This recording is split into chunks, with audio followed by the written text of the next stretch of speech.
Sonia Gandhi full disclosure इस मामले पर, उनका कोट्रोची से, उनके परिवार से क्या रिश्ता है, ना कर दे तब तक उन्हें कोई हक नहीं है कि वो सांसद के पद पे बनी रहें। Sonia Gandhi, Rahul Gandhi should resign from their position and post till they make a full disclosure of their relationship with the Kotrochi family. This is the least they can do for the citizenry of this country which is demanding answers now. और इसके साथ मैं आपको यह भी बता दूं, जो भारत के एम्बेसडर 1984 से 1988 के बीच में स्वीडन में थे, उनका भी वक्तव्य आया है कि Rajiv Gandhi was the kingpin, facilitator, and he had very close relations with Ottavio Kotrochi. दूसरा, सीएजी की एक रिपोर्ट आई थी जिसका मैं एक मुख्य बिंदु आपके समक्ष रख दूं. The then CAG clearly stated that the evaluation of the competing guns was seriously flawed. No General Staff Qualitative Requirement, GSQR, was prepared. Is this not an indictment? Should Sonia Gandhi and Rahul Gandhi not come clean? They owe this answer to the country. And it is clear now that Sonia Gandhi, the Gandhi family, and the Kotrochi family are like a pizza. One is the base and the other is the cheese. They are incomplete without each other. And today, we must also remember, I've already mentioned defreezing of the accounts held by Kotrochi on the instructions given by Sonia Gandhi ji during the UPA tenure.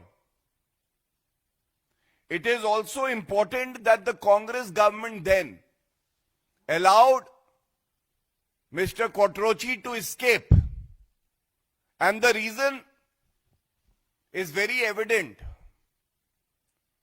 that very uncomfortable facts were surfacing and revealing the true story that Rajiv Gandhi, Sonia Gandhi were involved in facilitating this kickback and commission. इसके बाद ये सवाल भी पूछे जा रहे हैं, पूछना आवश्यक है, आखिर राफेल 10 साल तक भारत की सेना, वायुसेना मांग रही थी, वो डील हो नहीं पाई, क्योंकि ऐसा प्रतीत हो रहा है कि गांधी परिवार अपने कमीशन का इंतजार करता रहा और कोई भी रक्षा सौदा हो, गांधी परिवार का केवल एक ही मकसद है कि उनकी तिजोरी में कितनी काली कमाई आएगी. दूसरा, जब हमारे जवान बुलेट प्रूफ जैकेट मांग रहे थे कांग्रेस की सरकार में, तो एक और रक्षा सौदे का घोटाला होता है Augusta Westland.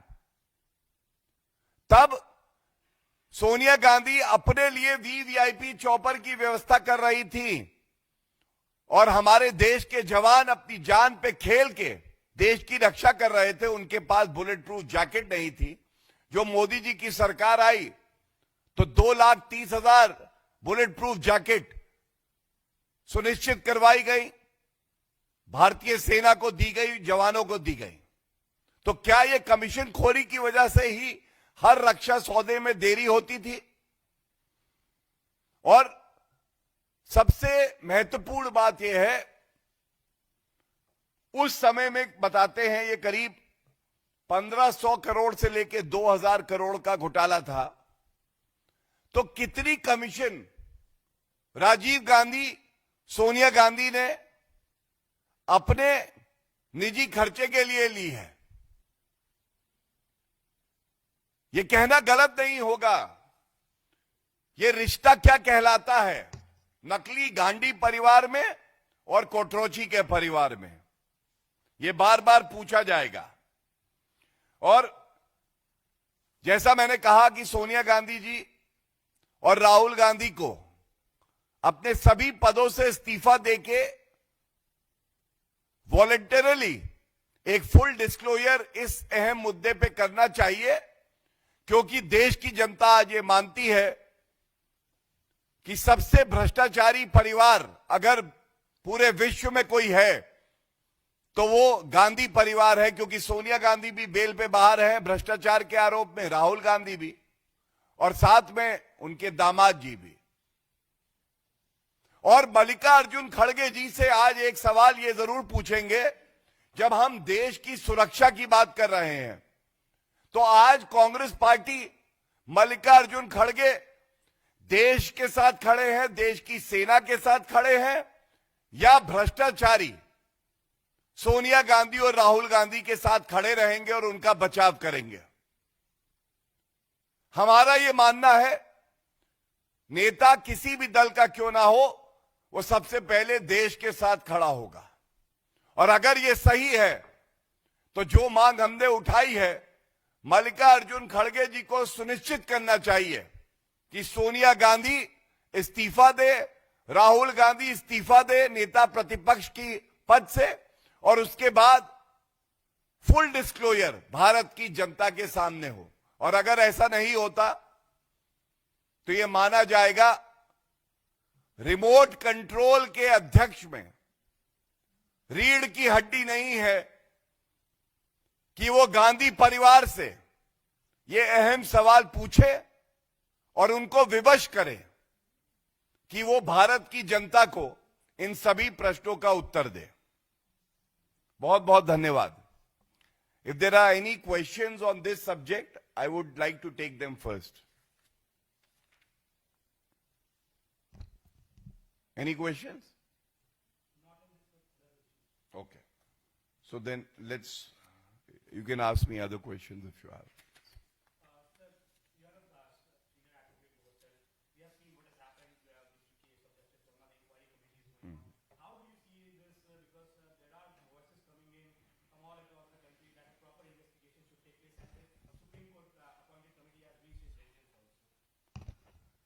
Very responsibly, I would only like to say that when two respected institutions of the country have taken cognizance of all facts that are relevant and germane to the controversy, namely the highest court, the Supreme Court of India and the Honorable Chief Justice of India, as well as the Parliament.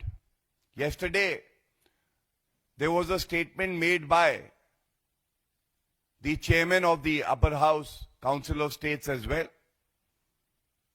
The citizenry of the country is sure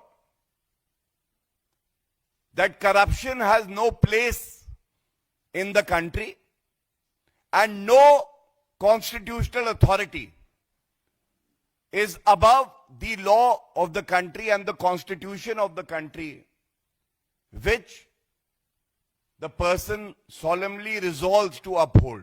And thus, we should wait for the authorities to have a thorough investigation in the matter and then take appropriate legal action according to the facts that surface.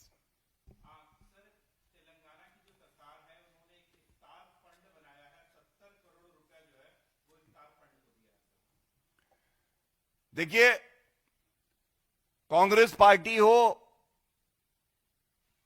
Samajwadi party हो, ममता बनर्जी हो, ये सब केवल और केवल तुष्टीकरण की राजनीति करते हैं। और जो देश के बहुसंख्यक हैं, उनसे घृणा और नफरत करते हैं। और जो राहुल गांधी कुछ माह पहले तक संविधान हाथ में लेकर घूम रहे थे, उनसे मैं पूछना चाहता हूं, क्या यह पंथ निरपेक्षता है? एक दूसरा, अनुच्छेद 14, 15, 16 संविधान का कहता है कि धर्म के आधार पे कोई भेदभाव नहीं होगा। तो क्या यह भेदभाव नहीं है? और इसके साथ मैं एक और बात इसमें जोड़ दूं, हमने देखा किस तरह से तेलंगाना में अगर तुष्टीकरण हो रहा है, तो कर्नाटका की कांग्रेस सरकार में deputy CM DK Shivakumar तो खुल्लम खुल्ला कह रहे हैं कि संविधान बदल दूंगा, संविधान बदल दूंगा, लेकिन तुष्टीकरण की राजनीति करके एक धर्म विशेष को मैं आरक्षण देने का समर्थन करता हूं। और पहली बात, ये संविधान संगत नहीं है।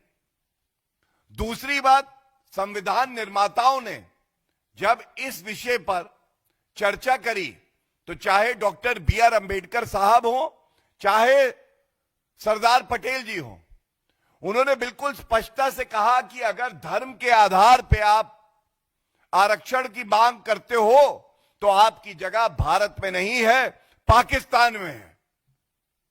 और उसी आधार पे मैं कहता हूं, आज की Congress party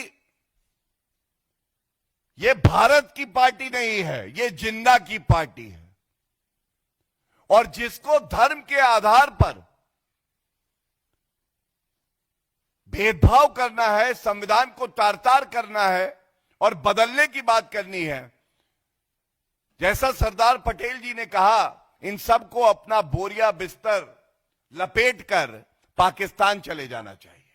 Subscribe now and press the bell icon. Never miss an update.